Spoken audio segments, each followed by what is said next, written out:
Juanma, querido. ¿Qué haces, Facu? ¿Cómo va? ¿Todo bien vos? Muy, pero muy bien. Aquí estamos, al fin. Contanos quién sos. Yo, por las dudas, voy a tener mi libretita acá porque son muchos conceptos que quiero acordarme e ir anotando, así que me van a ver acá anotando. Pero bueno, eso, Juanma, presentarte, quién sos para la gente que no nos conoce, ¿qué podrías contarle sobre vos? Bueno, nada, Juan Manuel Pereira, tengo 45 años, estoy casado, tengo 3 hijos, vivo en Salta Capital, soy de Salta Capital. Tuve la posibilidad, la oportunidad de estudiar en Córdoba, acá en la famosa FAMAF, Facultad de Matemáticas, Astronomía y Física.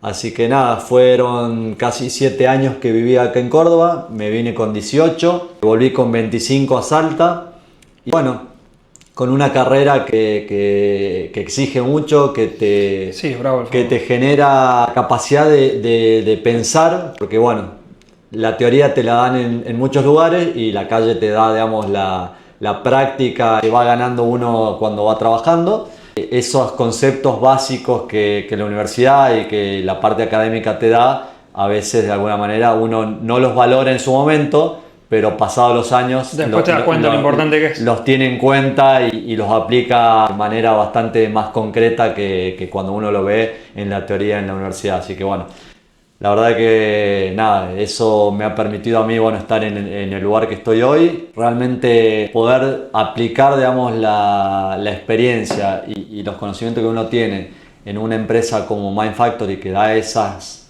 oportunidades, la verdad que es muy valioso. Bien, o sea que podría decirse que ya tenés tus años de experiencia acá por Córdoba, digamos. Exactamente, 7 años viviendo en Córdoba y hace 3 años ya viniendo cada 2 meses acá a Córdoba, así que la verdad que bueno, ya me considero como mi segunda casa a Córdoba. Es lindo tenerte, con Juanma nos vemos un par de veces al año.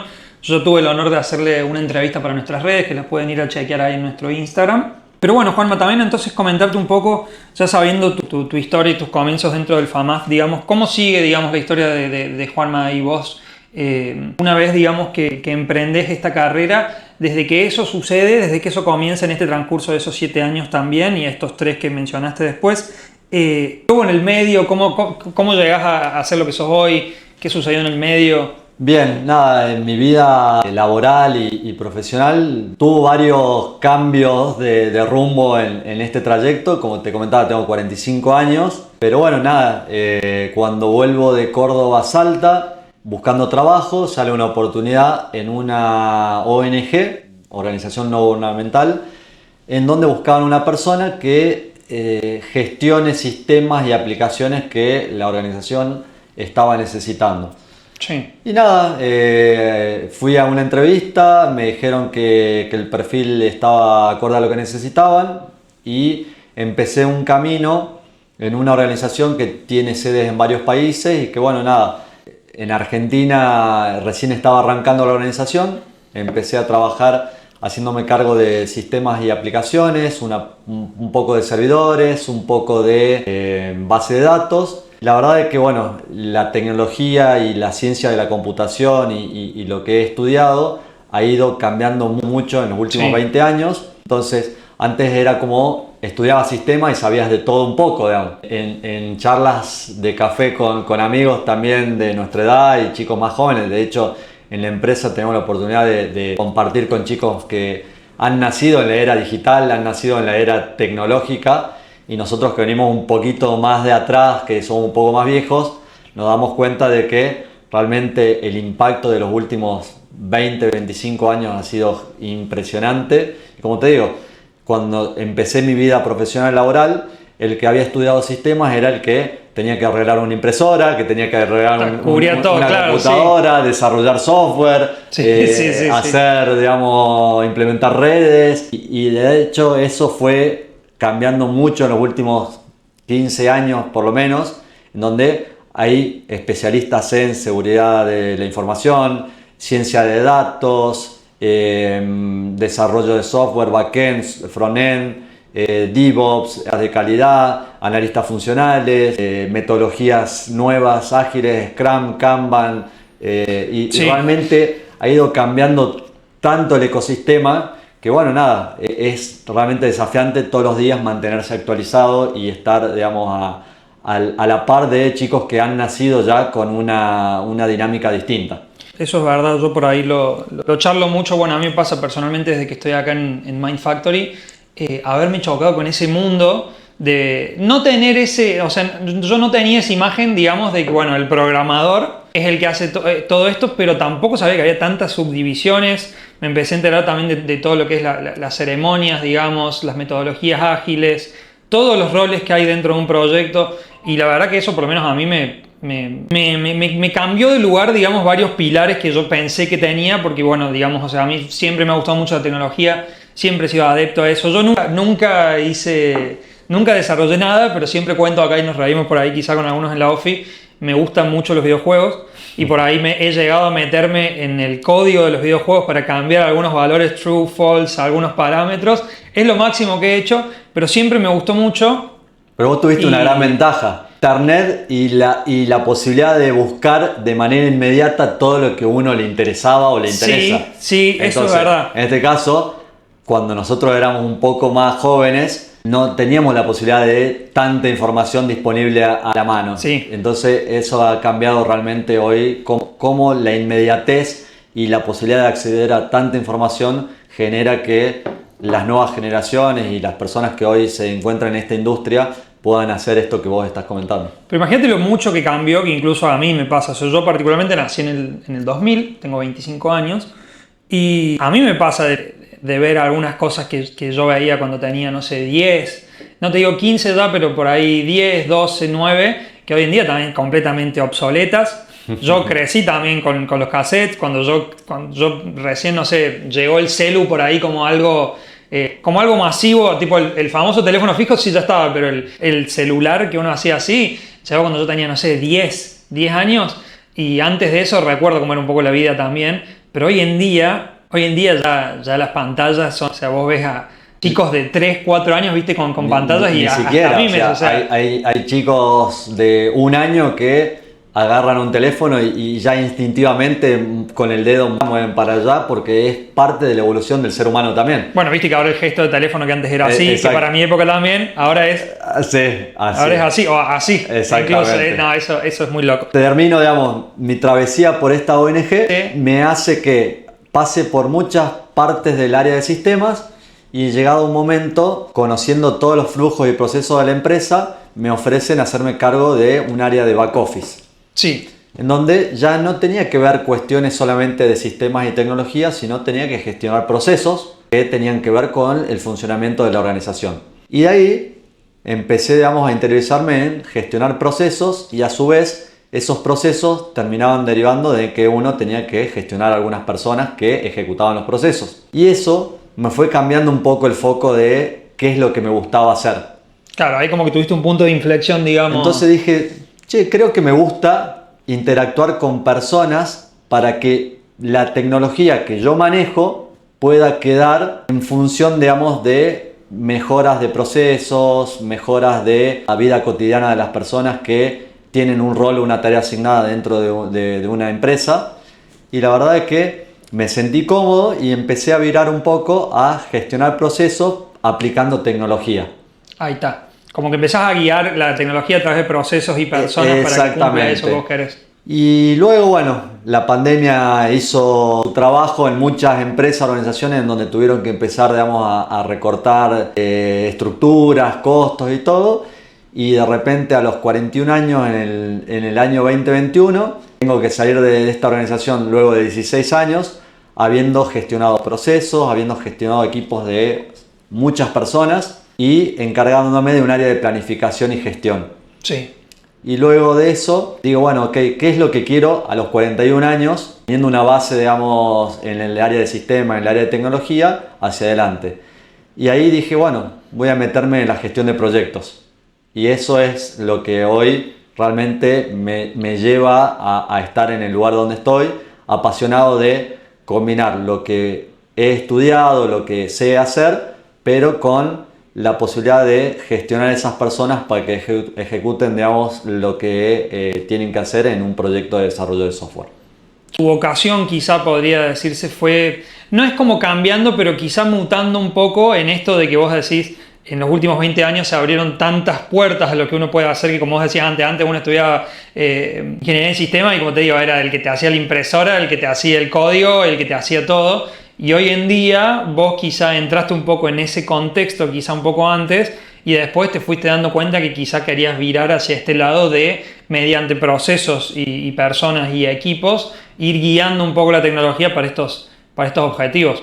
Sobre todo hoy, que Exacto. eso hoy con un cambio exponencial, un crecimiento exponencial en un montón de tecnología, inteligencia artificial, un montón de procesos, obsolencia en un montón de cosas. Yo, por ejemplo, que lo veo un poco, quizás ya no creo que ya no tengo el privilegio de decir que lo veo de afuera, porque, o sea, ya estoy hace buen tiempo acá en Mindfactory, adentro. ya soy parte, digamos. Me pasa también en mis procesos de, bueno, el workflow, todo lo que uso, digamos, para editar, todo lo audiovisual. No es lo mismo el primer episodio del podcast que seguramente este, digamos, me gusta creer que uno va aprendiendo en ese caso, y es muy loco porque como incluso, si incluso antes eso ya se veía como en auge, hoy en día es una cosa que vos haces algo un mes y quizá al mes siguiente ya te Ya das hay cuenta una que lo nueva podés forma hacer de hacerlo. en la mitad del tiempo, digamos. Claro, Exactamente. no, eso me parece muy loco. Siento que Mind Factory me introdujo mucho a eso de estar como en la vanguardia, y también está bueno porque me ha tocado estar en otras empresas también, en todo este auge de la IA y todo. Me gusta mucho que Mind Factory siempre te dé la posibilidad, digamos, de experimentar con eso y no quedarse únicamente con cierta herramienta o cierto proceso, por lo menos en mi área también, que mi área también para la empresa es como muy nueva, porque yo entré en un mar de programadores, developers, metodologías ágiles. Vine yo quizá con esto del área audiovisual, el podcast, las redes, estas ideas, y es muy loco porque... Pero todos tienen un punto en común. Claro, todo tiene un punto en común. Yo aprendí muchísimo,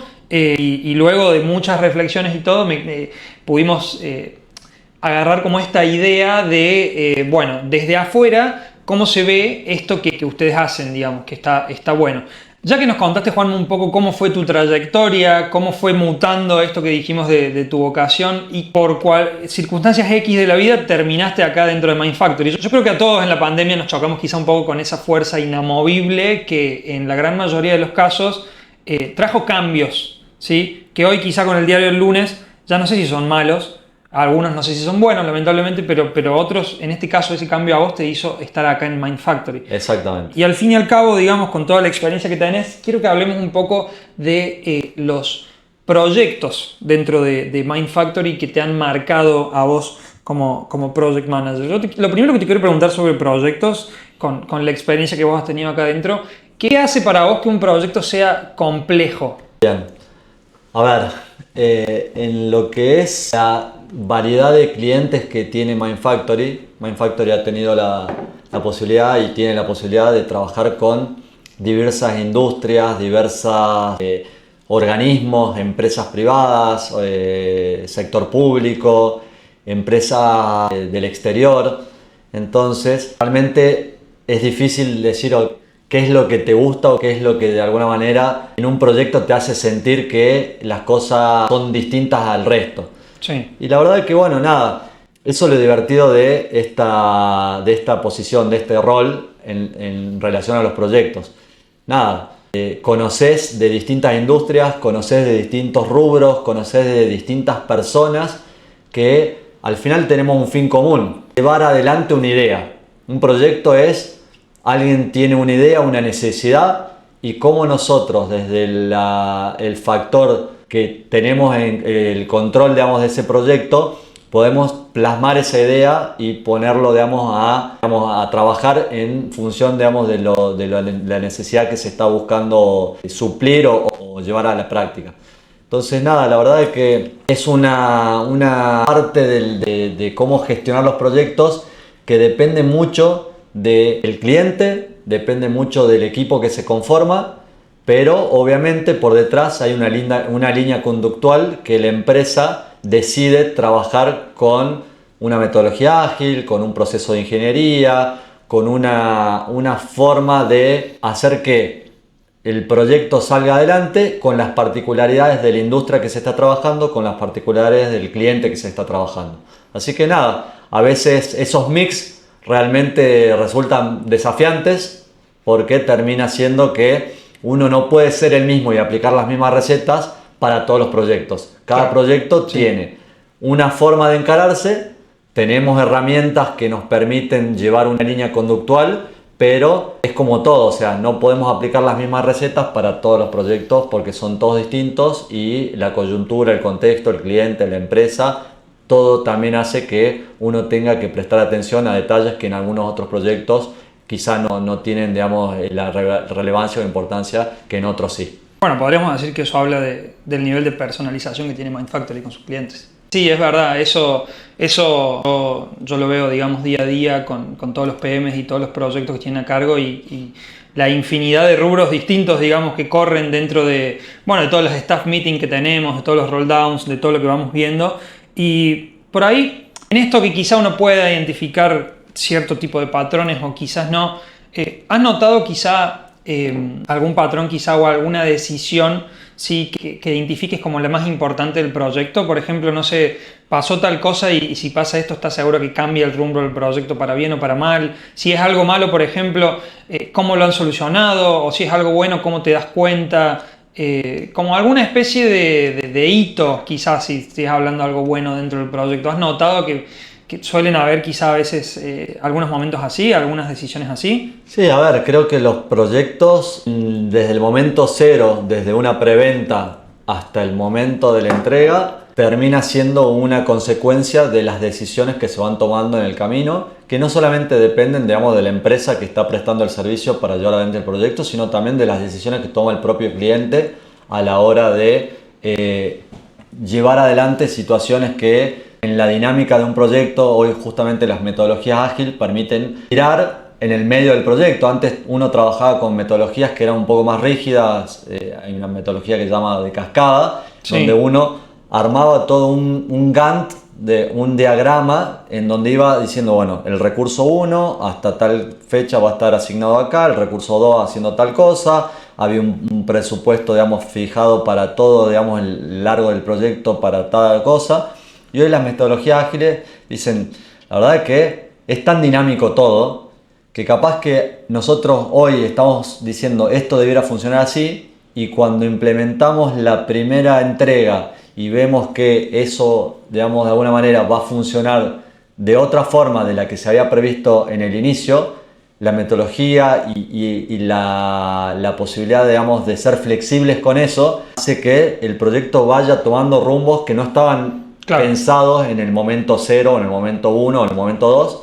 Entonces, creo que, bueno, al final termina siendo decisiones que el propio manager pueda llegar a tomar, el propio cliente pueda llegar a tomar, y cosas que pasan dentro, digamos, de la vida del proyecto. Un colaborador se enferma, una persona decide renunciar porque tiene una propuesta de trabajo mejor, el cliente decide recortar presupuesto porque no está, digamos, pactado ciertas cosas que ellos en algún momento estaban necesitando y ahora ven que ya no van a necesitar. Entonces realmente hay muchos factores, es difícil nombrar uno en específico de que hace que la vida de un proyecto cambie para bien o para mal, ¿no? Porque las decisiones pueden salir bien, pero también pueden salir mal. Sí, bueno, esto tiene mucho que ver con esto que venimos hablando, con todo este crecimiento también, que lo comentaban Seba y Dani también en el primer episodio de Un Cortado y Dos de Código, que se los recomiendo que los vean para los que no lo vieron, de que sí, que habla justamente como decís vos, o sea, hay muchos aspectos que cambian para bien, hay muchos tiempos estimados que antes eran meses o pruebas de concepto. Esto es un concepto interesante que menciona Seba, que antes eran semanas, hoy son horas, días como mucho, y eso lógicamente también, como por poner un pequeño ejemplo, trajo ese recuerdo, digamos, de todo lo que puede cambiar hoy en día gracias a eso. Y bueno, es lógico que vos me digas que esta metodología de cascada haya quedado quizá un poco precada en ciertos aspectos, en ¿no? ciertos aspectos, porque en otro me imagino que por algo se debe utilizar. Continúa, obviamente, es una tecnología una metodología que se sigue utilizando, pero nada, como el contexto hoy es tan dinámico, la metodología ágil te permite flexibilidad a la hora de planificar cosas que en un determinado momento parecen o pueden ser, digamos, viables, y que luego de 1, 2, 3 meses las iteraciones de lo que se ha ido haciendo dan visibilidad de que eso no va a caminar en el tiempo Sí. y hay que dar una vuelta de rosca a lo que se está haciendo. Tal cual, tiene sentido.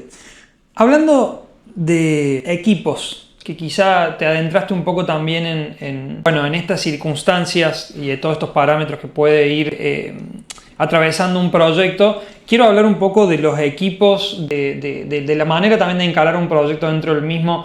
Antes de entrar quizá en detalle, te quiero preguntar vos como PM, ¿qué es lo primero que haces, digamos, cuando se toma un proyecto nuevo, sin entrar quizá en ningún detalle comprometedor, pero cómo es el proceso, digamos? Quizá podemos empezar desde, como vos decís, desde una preventa, supongamos que se adquiere un nuevo cliente. ¿Cómo es el proceso de empezar un nuevo proyecto? Quizá esto más orientado a los oyentes o incluso a personas como yo, que no estemos tan interiorizadas, digamos, de todo ese proceso. Bien. Sí, a ver, principalmente cuando hay un proyecto nuevo que la empresa debe llevar adelante, lo que se hace en primera medida es el equipo se va conformando de acuerdo a las necesidades técnicas y necesidades de alguna manera tecnológicas que tiene la propuesta que se le ha hecho al cliente para poder llevar adelante una solución, un proyecto para resolver, digamos, esa situación que el proyecto está transitando. Entonces, la idea es muchas veces tomar en cuenta no solamente aspectos técnicos, sino habilidades blandas de la gente. Porque Importante.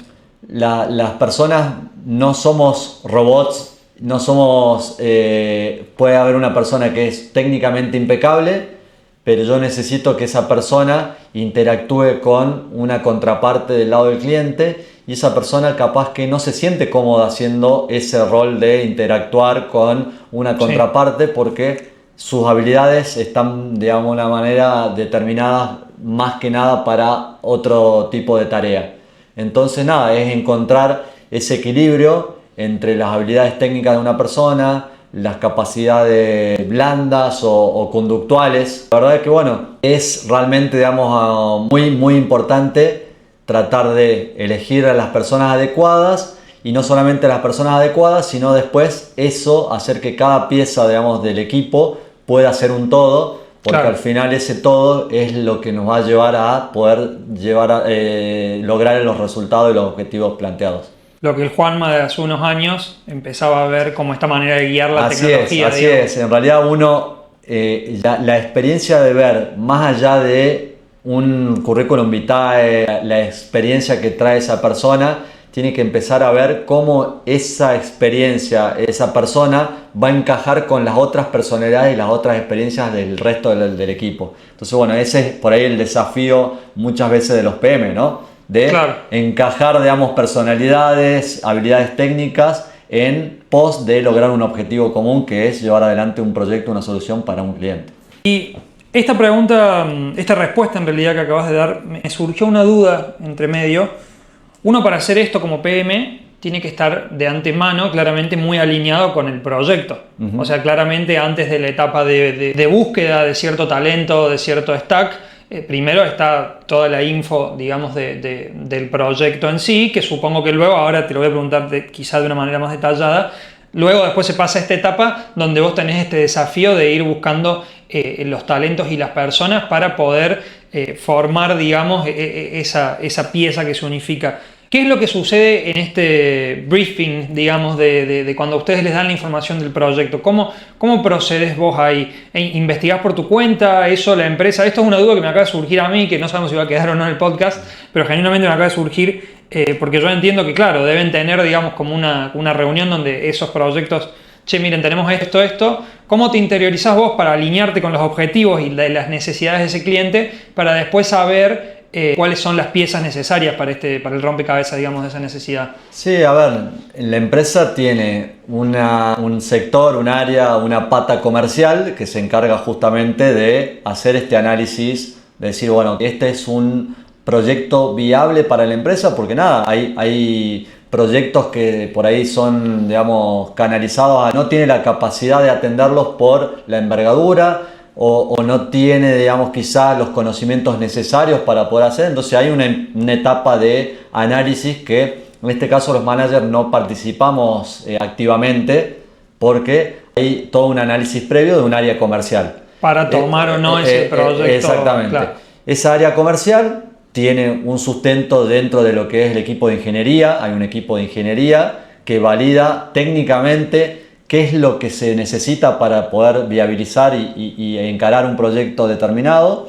Y ahí, en esa conjunción, digamos, o en esa coordinación que hace el área comercial con el equipo de ingeniería, entramos también nosotros los managers, entra el equipo de recursos humanos para ver qué tipos de capacidades y necesidades se necesitan. Entonces es un trabajo coordinado, o sea, no es una tarea de que el manager entra y ve de qué se precisa, sino hay un área de comercial, un área de ventas, hay un área de ingeniería, hay un área de recursos humanos, hay un área de operaciones, que estamos nosotros, digamos, como gestores de proyectos, en donde vamos coordinando, y eso, una vez que se resuelve que eso se va a tomar, obviamente nosotros como manager tenemos que tener toda la información posible, o la mayor cantidad de información posible y disponible, para poder participar en esa toma de decisiones de cómo se va a encarar, teniendo bien en claro qué es lo que se precisa y cuál es el objetivo a lograr. Una vez que se pasa esa etapa, se hacen todas las evaluaciones, se toma el proyecto, ¿sí? Y se conforma el equipo.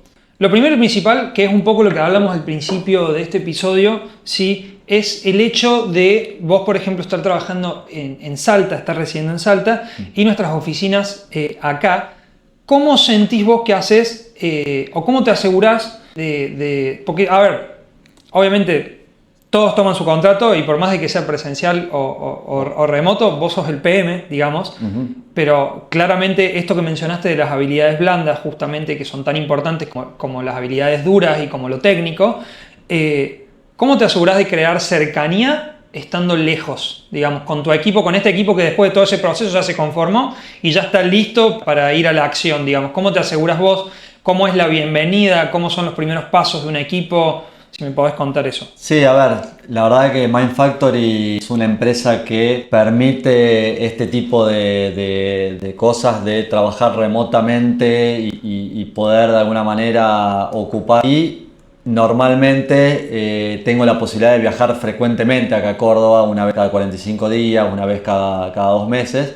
Y nada, realmente la virtualidad que ha nacido hace mucho tiempo, pero que ha impactado fuertemente en la pandemia y todo lo que esto ha traído aparejado, ¿no? La posibilidad de trabajar remotamente, no solamente acá en Argentina, sino con el resto del mundo, con diferentes usos horarios, y realmente ha sido algo muy revolucionario o que ha marcado un antes y un después la pandemia. Pero trae aparejado estos desafíos que vos planteás, el desafío de decir cómo genero cercanía o cómo la persona que está del otro lado de la pantalla va a confiar en la persona que está gestionando el proyecto si lo veo cada 45 días o 2 meses, y la primera impresión es que no va a estar cuando las cosas por ahí, digamos, se pongan difíciles. Cuando las papas quemen. Exactamente, pero nada, a ver, creo que el poder... Normalmente, en mi caso, lo que hago es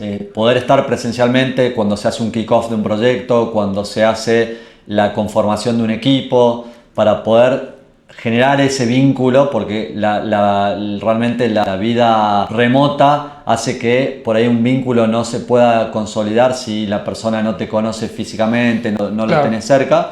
Sin embargo, con este primer contacto es como que yo trato de generar ese vínculo. Y después algunos secretos, por ejemplo, yo en mis reuniones, te van a comentar seguramente otros PMs o los propios desarrolladores, es muy común en esta industria que los desarrolladores no quieran prender la cámara.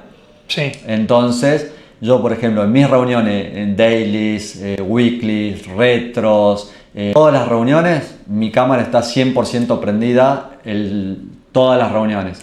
Con el mismo fondo de pantalla, que está muy bueno. Con el mismo fondo de pantalla, siempre. Que si lo tenemos acá, producción nos lo va a poner de fondo. Exactamente, una oficina. Producción soy yo. Oficina en Nueva York.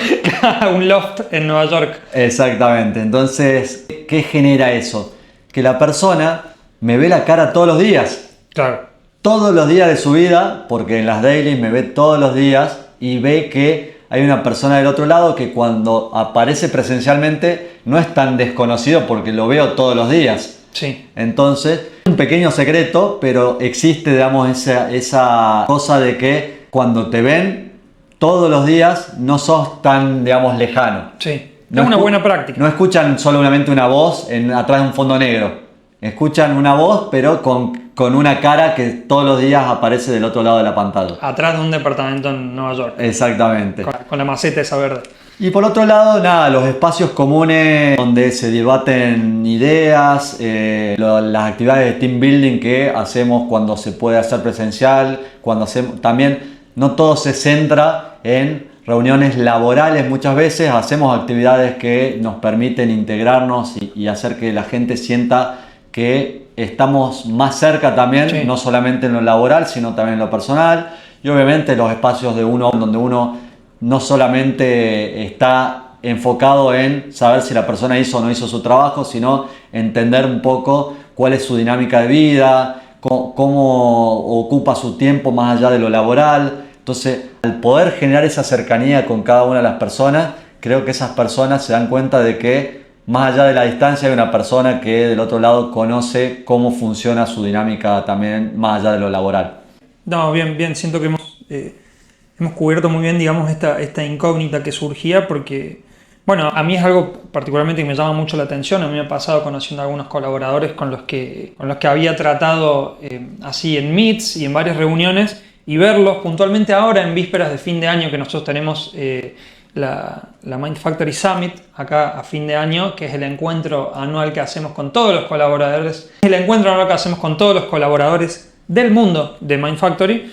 Así que está bueno despejar un poco esa duda, y me gustaría saber un poco también con esto de que me das pie de hablando también un poco sobre, bueno, cómo impacta lo no laboral dentro de lo laboral y cómo es importante también mantener esos equilibrios y construir esos vínculos para que todo de cierto modo funcione mejor, ¿sí? Hay una pregunta que me gustó mucho y me llamó la atención, que es, cuando alguien frena o se frena dentro del proyecto, ¿cómo haces vos para saber si necesita ayuda o necesita espacio?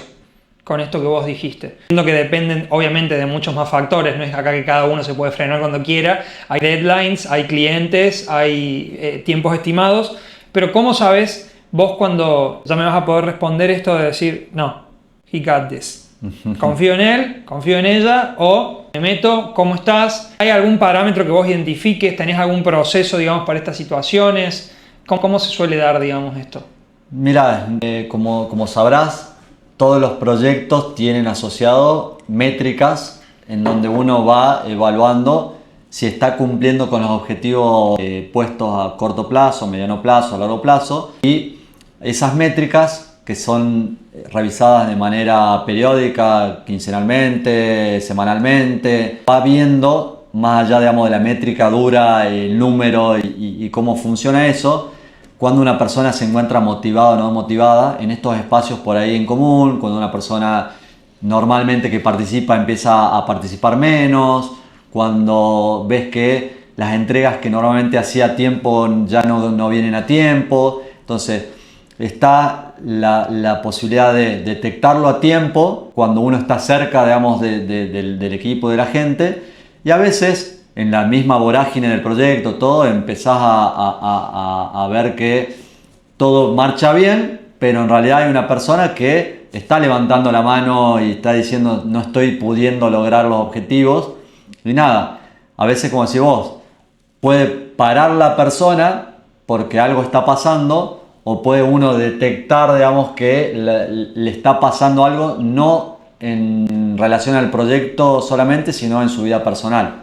Entonces, nada, hay como señales en el camino que uno ya con la experiencia de la gestión de los proyectos y todo, como te digo, con las métricas y también con el día a día, va levantando, digamos, esas pequeñas pistas y va viendo, digamos, cuándo es necesario intervenir o cuándo no.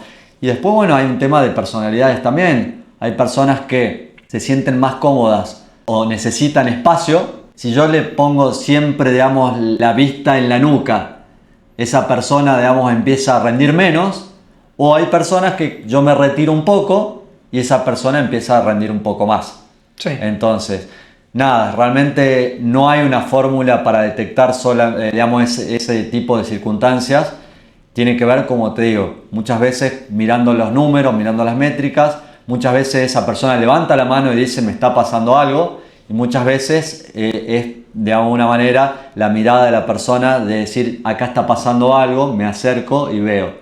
Y nada, esa persona puede ser que no le guste el proyecto, que haya tenido algún problema con un compañero del equipo, que haya tenido alguna dificultad personal y no esté pudiendo rendir al máximo. Entonces todos esos factores realmente pueden ser muy variados, pero nada, está en la capacidad de ver cómo esa circunstancia particular puede ser intervenida, tratada en el momento para buscar el bien común y buscar también que esa persona sienta que es escuchada y tenida en cuenta de manera individual. Última pregunta respecto a cómo es Juan Manuel y cómo son los equipos dentro de Mindfactory. Esto es una duda que me surgió cuando estábamos pensando un poco este episodio, que es, ya me contaste algunos de tus secretos, me contaste algunas metodologías, algunos estándares dentro de lo que sería el rubro, sí, pero ¿se puede tener un estilo propio también como PM? ¿Se puede agregar una impronta personal? ¿Vos sentís que la tenés? ¿En Mindfactory te permite eso? Mira, yo creo ahí quizá la palabra no sería si se puede. Todos tienen personalidades y forma de liderar distintas. Porque tiene que ver cómo la gente va cambiando su modelo de liderazgo dependiendo, digamos, las circunstancias de cada proyecto y de cada equipo. Sí. Hay equipos que reaccionan de mejor forma a un liderazgo un poco más flexible y hay otros que reaccionan mejor cuando hay una persona que exige mucho más para que el equipo de alguna manera dé un plus siempre en las situaciones más adversas de un proyecto. Entonces, yo no sé si la palabra es se puede. Creo que todas las personas que están en roles de liderazgo tienen estilos diferentes y que esos estilos muchas veces no tienen que ver solamente con la personalidad del manager, sino tiene que ver también cómo esa persona puede acomodar su estilo de liderazgo en función del logro de los objetivos para el proyecto y el equipo que tiene en ese momento. Entonces, realmente hay muchos estilos de liderazgo. Creo que uno tiende siempre a llevar una forma porque está innato o viene con la personalidad de cada uno. Sin embargo, hay mucha bibliografía, digamos, de los distintos tipos de liderazgo. Uno puede tratar de adoptar uno u otro, pero nada, yo creo que digamos, un buen líder, como en toda la bibliografía, es el que va marcando con el ejemplo, pero sabe ser empático en algunas situaciones, debe ser fuerte y poder llevar adelante las situaciones adversas de un proyecto, de un equipo. Y nada, creo que un buen líder es esa persona que puede no casarse con un estilo, decir, ok, yo soy así y lo aplico en todas las circunstancias, en todos los proyectos, sino para mí un buen líder es el que sabe leer los momentos y las formas de cómo el equipo puede sacar su mejor provecho. Básicamente ya abordamos todo el equipo, todo el liderazgo, ¿sí? Nos adentramos dentro de cada colaborador y tampoco quería tocar mucho el tema del liderazgo porque, a ver, me gusta también no entrar en los conceptos más como cliché, digamos, es como que vamos a ser un buen PM, 5 consejos Por eso te decía que hay mucha gente que ha planteado cómo ser un buen líder. Claro, y la verdad es que creo que cada uno tiene su propio estilo y cuando la gente te responde y en vos una persona que puede confiar y que puede hacer que las cosas funcionen de la mejor manera, creo que nada, un estilo desde mi punto de vista que sea se pueda aplicar en todas las situaciones. Sacando los equipos, ¿sí? Un vector, digamos, que apareció mucho al principio de esta charla y siento que se mantuvo ahí siempre, fue este crecimiento constante, a su vez exponencial, de la tecnología. Constantemente, en esto de que yo en Mindfactory significa también estar en la vanguardia tecnológicamente en todo sentido, ¿sí? Desde tu rol de PM, desde tu experiencia, quiero que hablemos un poco del futuro. Bien. ¿Sí? Hoy en día estamos viviendo un momento donde el futuro ya no es a un largo plazo como antes eran 10 años, sino que pueden ser 6 meses el Exacto. futuro. En 6 meses ya puede haber un cambio de paradigma directamente. Uh-huh. ¿Qué considerás vos, ¿sí? que va a permanecer siendo algo necesario dentro de los atributos de un PM en el futuro? ¿Qué considerás que no va a cambiar y qué considerás vos que quizás sí cambie dentro del mediano, largo o corto plazo? Porque, por ejemplo, como te digo, hay prácticas que hace 2 años existían que hoy en día han quedado obsoletas.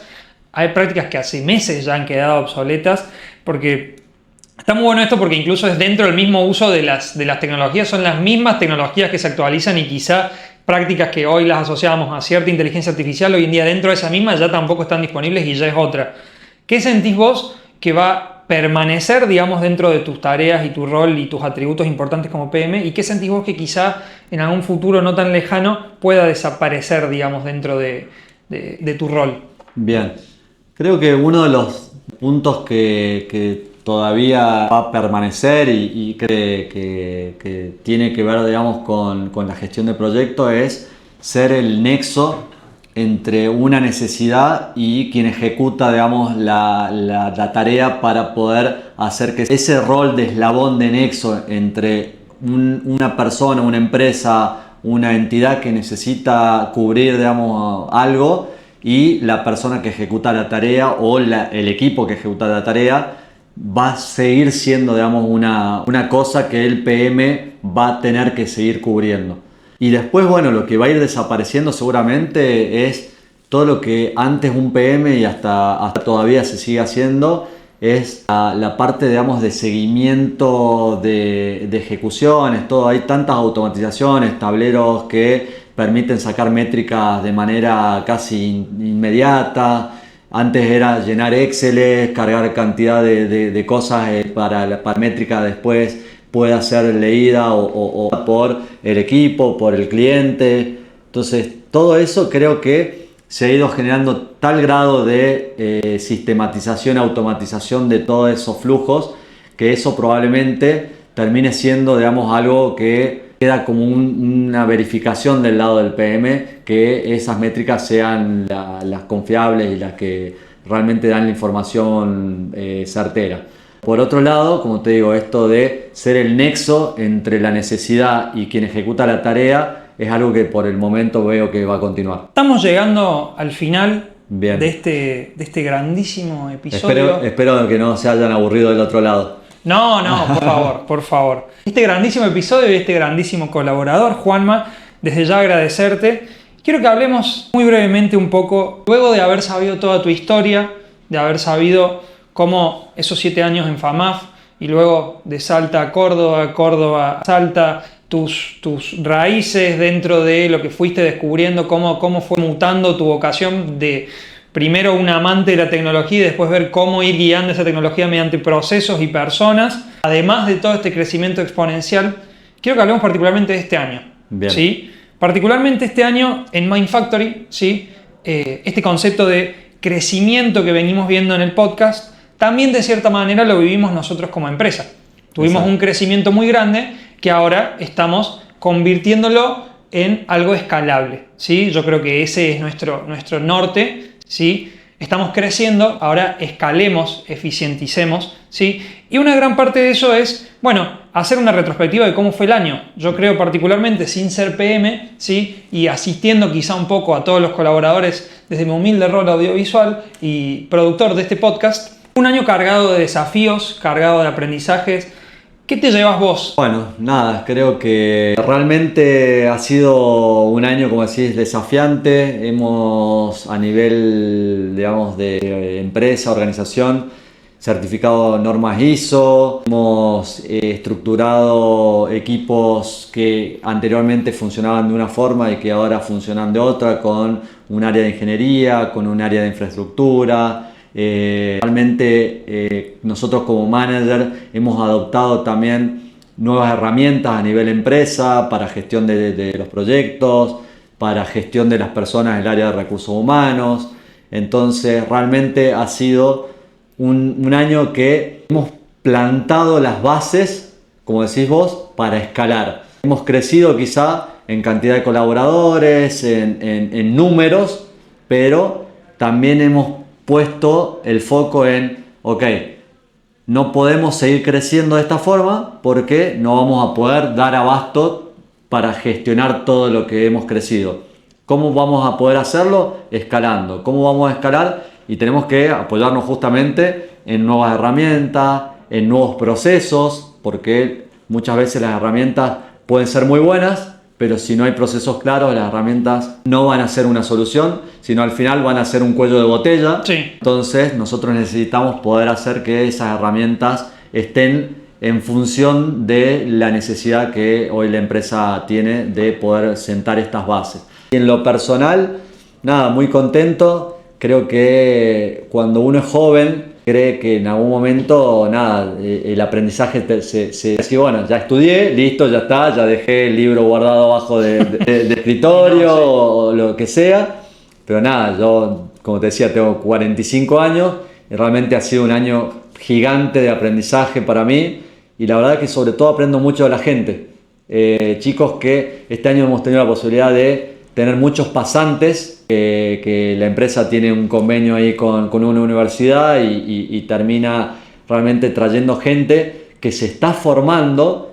Y a ver, esas personas que se están formando, en mi caso particular, me han enseñado un montón de cosas de poder entender cuál es la dinámica de una persona que hoy en día tiene 18, 19, 20 años y que quizá, digamos, cuando uno lo ve en retrospectiva cómo era uno a los 18, 19, 20 años, quizá ha cambiado la dinámica de cómo se percibe a esa edad lo que viene hacia adelante, ¿no? Entonces, tratar de darle las herramientas a gente que se ha sumado, pero que esa persona no solamente se ha sumado para aprender, sino nos ha traído enseñanzas a nosotros dentro de la empresa. Y creo que ha sido realmente un año muy lindo. Terminamos agotados, eso no puedo negarlo, pero creo que con muchas cosas positivas y mucho optimismo, para lo que viene hacia adelante. Bueno, Juanma, agradecerte, sí, por abrirnos un poco las puertas a bueno, este mundo de lo que es ser Project Manager dentro de Mindfactory, sí, a abrirte con nosotros a contarnos tu historia. Estoy seguro que a más de una aspirante a estar en tu posición, esto le va a servir, es un contenido de valor muy bueno. Así que nada, agradecerte y hacer un pequeño brindis. Y por Felicidades, Mindfactory. Facu, gracias a vos por el tiempo. La verdad que está bueno este tipo de iniciativas y nada, la empresa realmente da la oportunidad de poder expresar cómo uno se siente, cómo uno ve a la empresa y esperemos que la empresa lo vea a cada uno de nosotros como un granito de arena que colabora hacia el objetivo de poder escalar y ser cada día más acá en la empresa y ayudar a más gente a cumplir su objetivo y plasmar sus ideas en software. Tal cual, nos vamos a asegurar de mostrarlo. Muchísimas gracias por ver esto. Gracias. Hermoso, excelente. Gracias, Juanma, querido. Espectacular, che. Ven ahí.